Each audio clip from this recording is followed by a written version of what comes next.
Proprietário e chefe de cozinha do Agrado Empório Gourmet, especialista em pães artesanais, fermentação natural, cozinheiro comercial formado pelo Senac Minas Gerais, especialista em comida alemã e internacional pela BBZ Alemanha, bacharel em administração, com habilitação em gestão de negócios. Trabalhou em restaurantes e hotéis da capital mineira como cozinheiro, como Fole e Cozinha Casa Cor.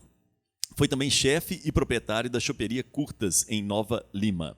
E aí nós vamos falar sobre tendências da gastronomia, resgate das origens rumo ao futuro do de bem-estar. Então, salva de palmas para o nosso querido Luciano Dato. Vamos lá.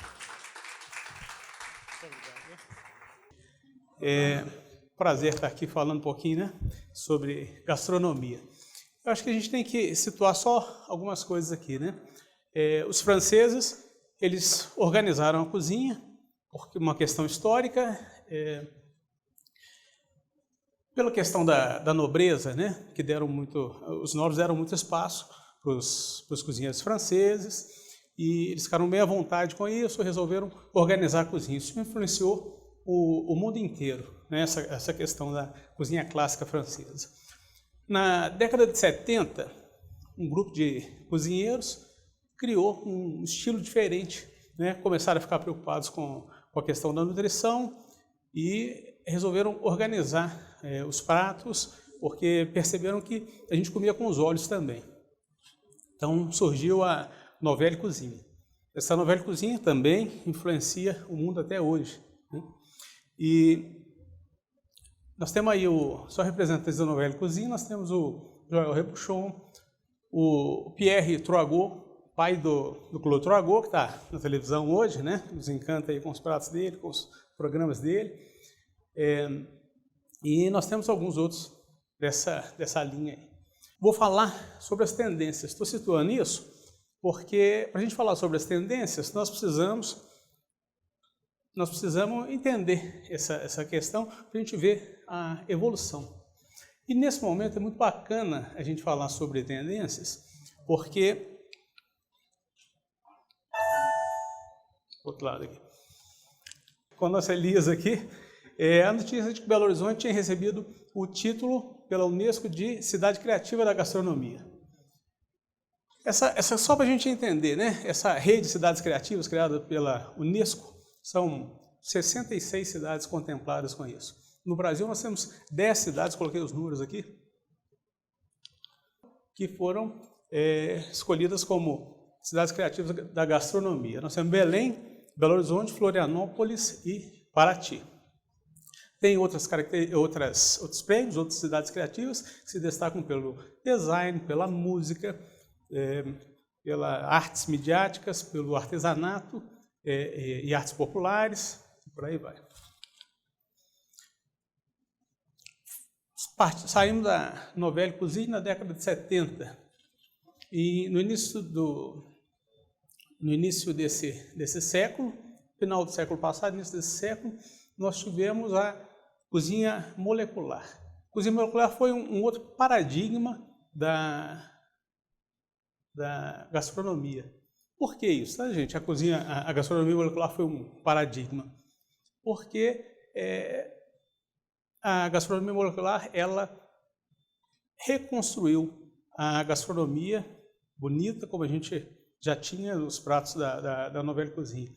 Não só a questão física, né, a questão da apresentação, mas a questão da textura, dos sabores. Né? Uma espuma, né? Espuma. A gente sempre pensa na espuma como espuma de sabão, uma coisa que vai se dissolvendo e tudo. De repente, o pessoal consegue fazer uma espuma, colocar sabor numa espuma, levar isso para a mesa do cliente e manter essa estabilidade, né, do prato até que o cliente possa comer. É bem bacana isso aí.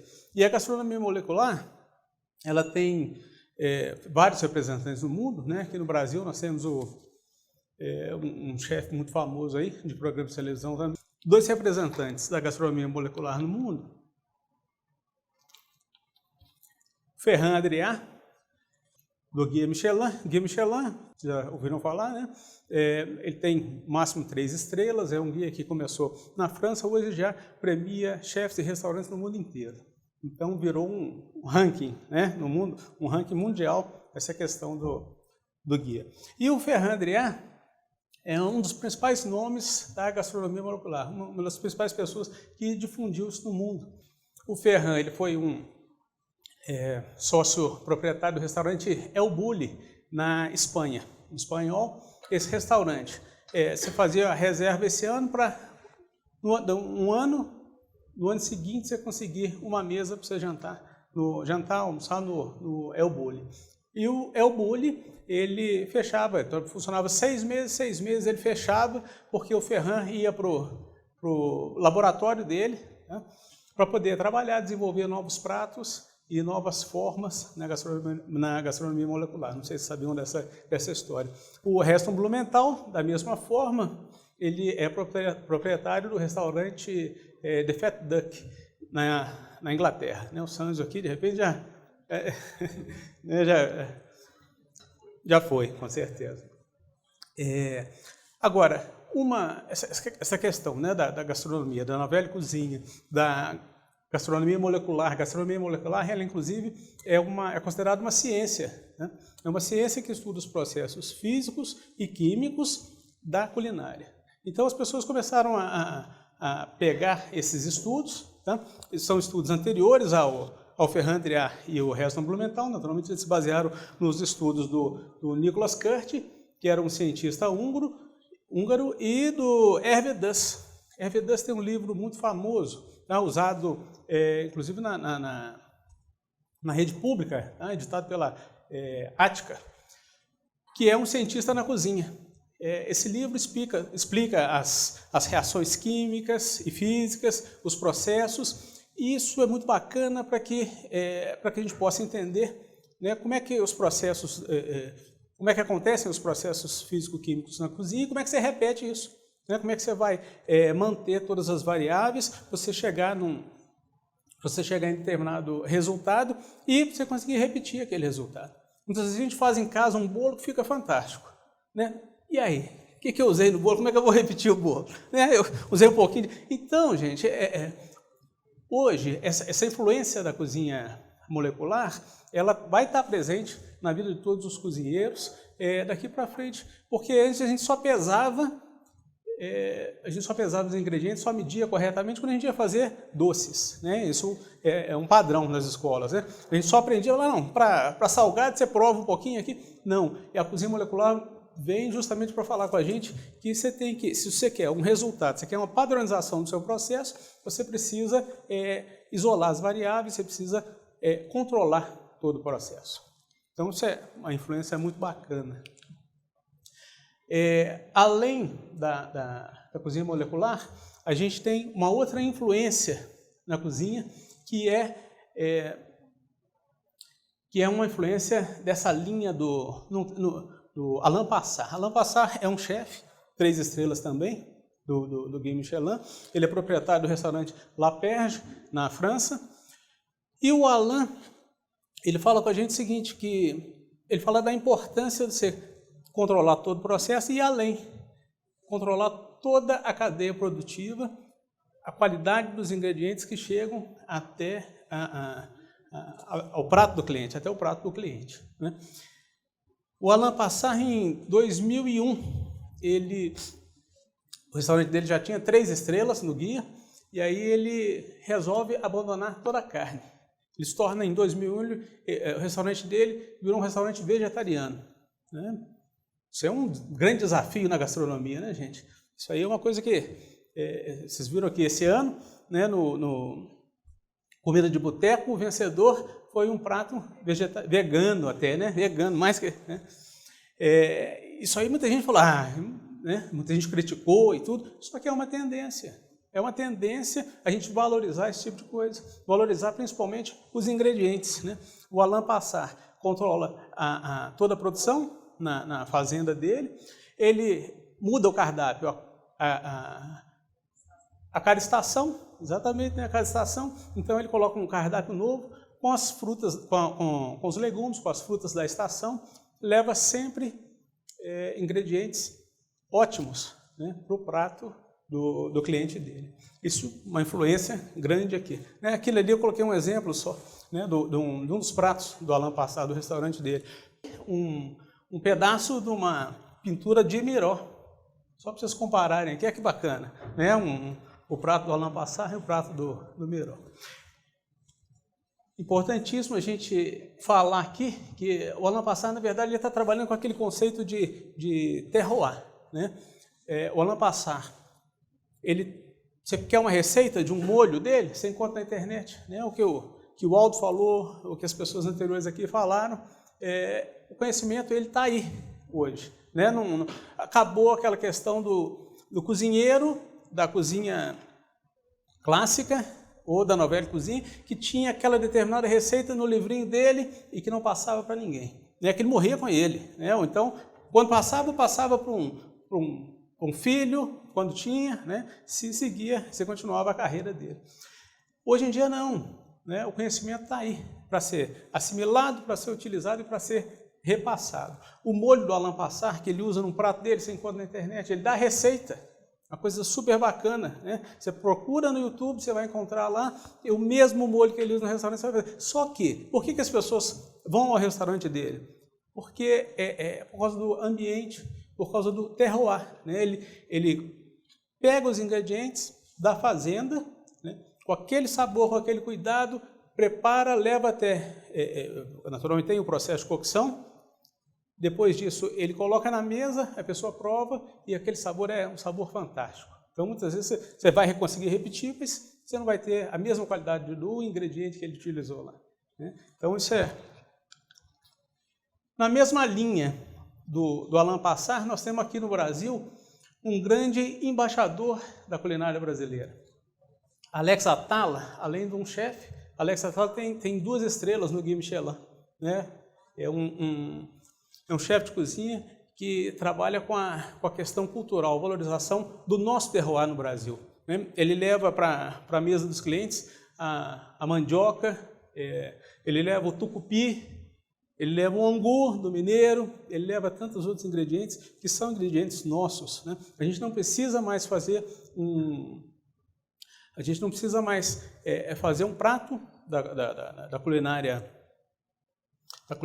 da alta gastronomia, né, vamos falar assim, usando a baunilha que vem de fora, porque nós temos uma baunilha do Cerrado. Então o Alex Atala, por exemplo, valoriza esse tipo de coisa. A gente não precisa de importar todos os ingredientes, nós temos ótimos ingredientes aqui no Brasil e caminhamos para isso, para a gente ter cada vez melhores. Então o Atala, ele faz esse resgate da nossa cultura, ele valoriza o nosso processo produtivo, que é uma característica nossa aqui. Né? Nossa comida é muito rica, prova disso é Belo Horizonte, aí, com essa diversidade, né, que eu falei no início, com essa diversidade, depois com esse prêmio fantástico de cidade criativa da gastronomia. Né? Nós estamos vivendo esse momento aqui. E o Alex Atala, ele é convidado o tempo inteiro para poder proferir palestras, para poder cozinhar, participar de banquetes no mundo inteiro. Então, ele, como embaixador, ele leva isso, através do trabalho dele, ele leva isso para o mundo afora, né? Valorizando nossa gastronomia, abrindo mais espaço para a gente aqui. Uma outra pessoa que merece destaque, tá? E aí já puxando um pouquinho para a minha área, né? É o Rogério Shimura. Rogério Shimura é um padeiro, dono da padaria Shimura, das padarias Shimura. Ele foi eleito, esse ano de 2019, o melhor padeiro do mundo pela União Internacional de Padeiros e Confeiteiros.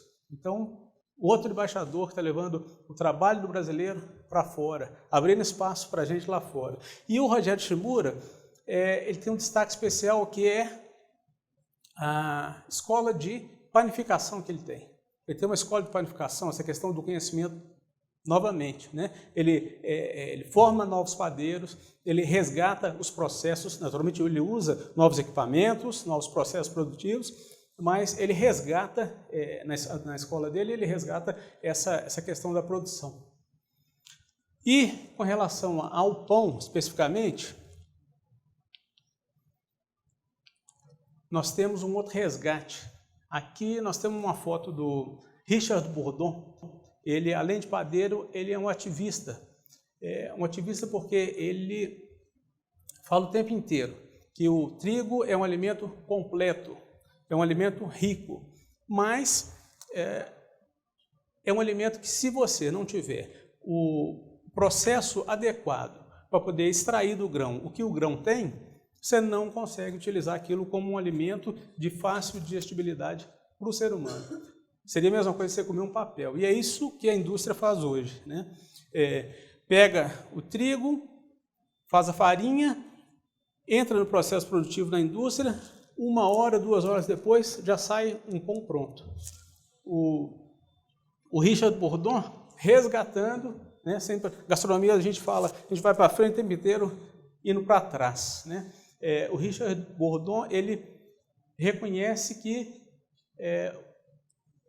os egípcios estavam certos lá atrás, né? Quando deixaram fermentar uma tigela de trigo, de mingau de trigo ali, né? Ele formou bolhas e a partir daí começaram a observar que se fermentasse e depois assasse aquilo, você tinha o pão, né? Isso aí é uma questão que está lá atrás, né, gente? Praticamente desde que o mundo é mundo, a gente come pão. E o pão hoje faz mal para a gente. O que acontece que o pão faz mal para a gente? A gente desenvolve as alergias aí por causa do glúten, por causa do trigo, né? E como é que fica essa questão? O Richard fala que o trigo é como se fosse o Batmóvel, né? Está tudo ali dentro, né? Mas se você não tiver o controle, se você não tiver o acionamento por voz, né? Se você não for o Batman, né, no caso, né? O trigo, se você não tiver o processo correto, você não consegue, né, extrair dele o que a gente precisa para o nosso organismo. Você não consegue tornar esse alimento mais digerível para a gente. Então, você precisa fermentar adequadamente, né? Ele fala, inclusive, da questão, não vou passar para o integral. Tá? Tudo bem, o integral é ótimo, mas se você não tiver o mesmo processo para o integral, você tem o mesmo problema. Você não conseguiu extrair do trigo o que é necessário. Então, a gente fala de tendência, voltando o tempo inteiro aos processos, porque hoje, para a gente avançar nessa questão da gastronomia, a gente precisa o tempo inteiro olhar para trás, né? O que foi construído atrás, quais os processos, o tempo. A gente tem que respeitar o tempo, o processo produtivo, para a gente conseguir evoluir nessas questões todas aí. Muito obrigado.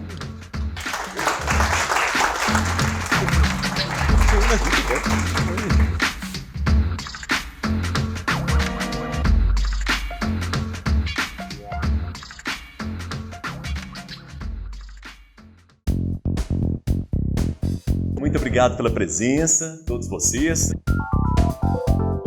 A Eterna Aprendiz optou por realizar esta primeira edição celebrando a diversidade, ao trazer perspectivas múltiplas sobre o futuro das áreas de gestão, tecnologias, gastronomia, comunicação, audiovisual e marketing. Na área criativa, a inteligência artificial já está matando a pau, já está acontecendo já sem que a gente possa saber. O audiovisual sempre apareceu como um território para profissionais, mas a democratização da sua linguagem e recursos técnicos torna possível que a gente se aproprie dele. A indústria 4.0, ela não veio acabar com algumas profissões. Isso já acontece desde que o mundo é mundo. Eu, como líder, preciso construir uma visão de maneira que as pessoas entendam qual é o papel delas. Isso é gerir a diversidade. Todos os serviços que descompliquem os processos irão fazer sucesso nos próximos 10 anos. O conhecimento está aí para ser assimilado, para ser utilizado e para ser repassado. O sinal de fome é o que te diz quando comer, e o sinal de saciedade é o que te diz quanto comer. O que define a informação e a desinformação não está diretamente ligado ao fato de lidar com os nossos sentimentos e as nossas emoções mais ou menos, porque a notícia tida como séria também vem atender essa demanda, assim como a ciência e outras formas que fomos criando ao longo da civilização para tentar lidar com esse drama humano, né? Inteligência como adaptação e artificial como artifício, como extensão do homem, como aquilo que nós temos inclusive de diferencial. Nós agradecemos ao Conselho Regional de Economia e à G30K.